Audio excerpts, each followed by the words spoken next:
This is Lisa from Mobile Tech Review, and this is the iPad Pro. Again, only smaller this time. This is the 9.7-inch iPad Pro Apple has just released here in the spring of 2016, and it brings the iPad Pro features, no kidding, to the more mainstream 9.7-inch size. That's what an iPad has been forever, right? In fact, it looks a lot like the Air. It's very slim, it's very light, it's very good looking, but it has a couple of neat tricks, including working with the Apple Pencil, the Smart Keyboard, and 4 speakers now too.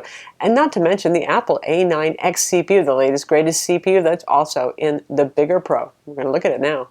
So iPad Pro Junior looks unsurprisingly pretty much just like the iPad Air 2. It weighs the same, dimensions are the same.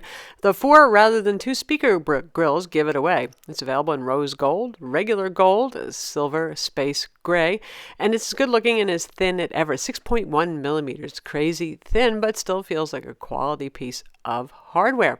Works with the Apple Pencil, and it has the Smart Keyboard connector that you just saw there on the bottom edge. 9.7 inches is still the mainstream size, but you can see next to the 12.9-inch original iPad Pro, it looks just downright teeny, and it might be hard to go backwards if you're used to the big one.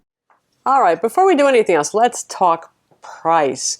This starts at $599. That's for the Wi-Fi only model with 32 gigs of storage. It goes all the way up to $1,029. That's the part where I snorted when I looked at the Apple pricing page, because that's just a lot of money for a 9.7-inch tablet. Undoubtedly, some folks will need that and will buy that, but that does get you 256 gigs of storage. Boy, that's a lot of storage for an iPad. You know, some people complain iPads, they shouldn't try to compete with Windows tablets because Windows tablets have at least 128 gigs. iPad apps are a lot smaller too. Photoshop on your Windows PC takes up, what, a gig and a half of storage, whereas a photo editing app on iOS is a couple hundred megs. So there's that. Anyway, there's many price points in between. The $1,029 model is the one with LTE 4G plus 256 gigs of storage. In between, there is a 128 gig model, and if you just go for Wi-Fi only, that's $749 right there. So expensive, yes. And meanwhile, the iPad Air 2 has dropped in price by $100. So for those of you who can do with the iPad Air 2, you don't need the Apple Pencil. You could care less about the new Smart Keyboard connector that other manufacturers will support too. It's not just Apple. Anyway, you can get that one for $399. The iPad has dual-band Wi-Fi, 802.11ac, Bluetooth 4.2. Even if you get the Wi-Fi only model, it's going to do location by Wi-Fi triangulation only unless you get the 4G LTE model, which does have a GPS built in. It has a Touch ID sensor built into the home button. That's nothing new for Apple. It works well. You can use that for buying stuff on the Apple Store. You can use it with Apple Pay for buying from websites. It does not work with point-of-sale terminals because really nobody wants to see you at the local grocery store waving your 10-inch tablet at the register. Inside, we have the same Apple A9X CPU as the 12.9-inch iPad Pro, so the performance is the same, benchmarking is the same.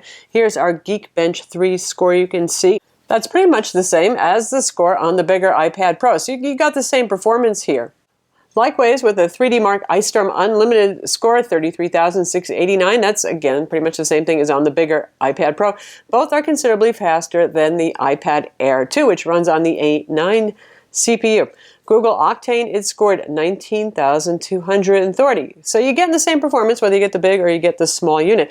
Aha, but here, you only get 2 gigs of RAM on the 9.7-inch model versus 4 gigs on the 12.9-inch iPad Pro. Now, right now, that doesn't matter so much with iOS 9.1. You might notice your web browser tabs not reloading as often on the 4 gig model, for example, if you have a lot of tabs open.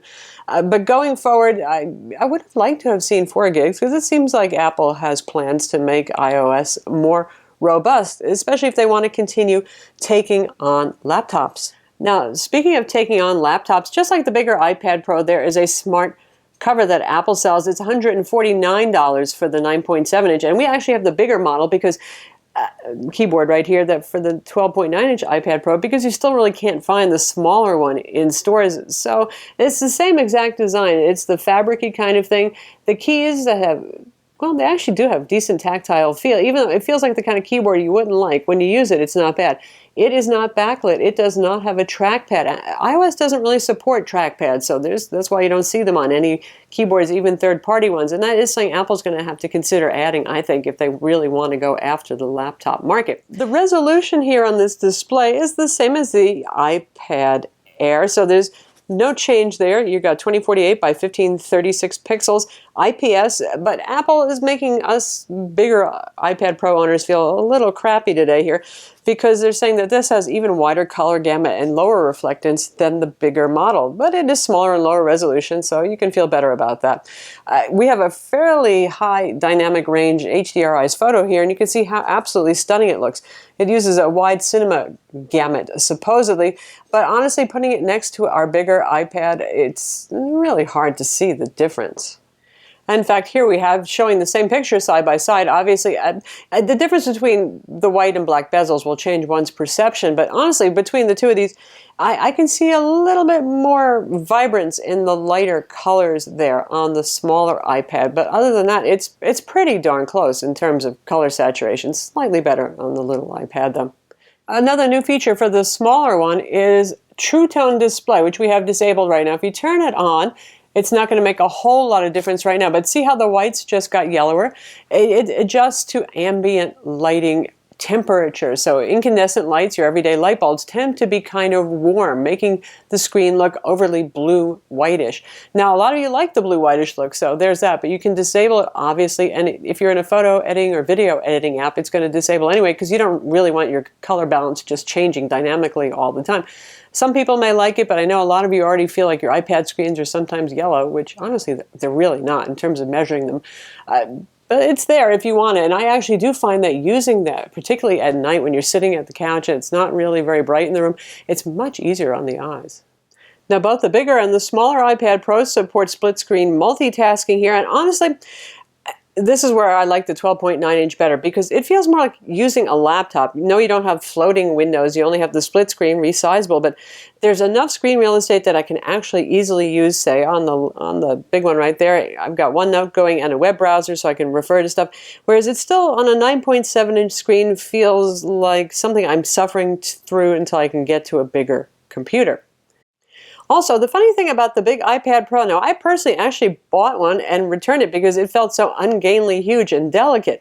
And then I tried it again a couple of months later and I actually started to really like it, mostly because I do a lot of artwork, I admit that, and it is great actually for writing reviews and that sort of thing as well. And once I got used to the big one, the 9.7-inch one just seems like teeny, like a mini tablet. Isn't that funny? So you'd be surprised if you give one a try or give the other a try, you might discover that the bigger one is more comfortable in the end. If you're trying to use this as a laptop replacement or an art tool, if you're mostly doing content consumption, small doodles, that sort of thing, then certainly the little one can work fine. And a lot of people have been using 9.7-inch iPads with accessory keyboards to get actual work done too. Now the little iPad Pro fights back with a better camera. It has the same 12-megapixel rear camera as the iPhone 6s. And the big one has the 8-megapixel camera, which is no slouch, but obviously not as good as the latest generation. So it's as good as what you'd get from an iPhone 6s, which means one of the better cameras on the market, complete with the little live previews, all that sort of thing, 4K shooting. And this is a low-light photo right here. Not bad at all. You also get a 5-megapixel front camera, which is an upgrade from the bigger iPad Pro that has the old 1.2-megapixel FaceTime camera. So, you know, but it does make a certain kind of sense here because people do use their 9.7-inch iPad Airs as cameras. I've seen plenty of people waving them around. But I think when you're getting up to the almost 13-inch iPad Pro, there's the point where you're probably not using it as your main camera that often, and mostly it's artists doing that so they can capture a scene that they can paint later. Speaking of artwork, this is every bit as enjoyable and, if not awesome, as the bigger iPad Pro to use if you're into digital drawing and painting. Now, I have the Apple Pencil here that I've customized with the slick wrap and a clip that I've ripped off of a regular ballpoint pen that I have, and this works exactly the same way. It has the same level of palm rejection, which is to say quite good. Very precise, supports tilt shading. I can put in itsy little highlights there with confidence. There's no parallax or anything like that. So where I think I'm drawing, I am actually drawing. It supports tilt, so let's mess up the sky here, and instead of just drawing a thin line, I'm going to be drawing on the side. Notice the difference there. It's just like doing it with a pen. And thank goodness for Procreate's Undo. So that's Procreate right there. Of course, there are several applications that support the Apple Pencil now in the world of art. And this is Alia's Sketchbook, which is obviously great for sketching here. You get more bold lines here, I've noticed. So I'm going to rest my hand on the screen. It's going to get confused for a minute, but now it's working just fine. And we have same kind of tilt support, but I'm using a very skinny pencil right now, so the effect is not going to be as much. I mean, this is more of a sketching tool right here. There's no unwanted lines here, no accidents. I'm resting my hand on here as much as I can, though. You know, you might want to wear one of those fingerless gloves if you're doing any kind of painting on any digital tablet in a serious kind of way. It's one of my favorite platforms for art. The only question would be is, are you okay with the smaller size? Depends on what you're used to and what your needs are in terms of drawing and digital painting. And you know better than me what size screen you're going to be more comfortable with. I think most of us would prefer the bigger one if we can bear the potential added expense and having to carry something bigger around. And the lovely Apple Pencil gets into the cost of the entire package. That pencil is $99 as ever.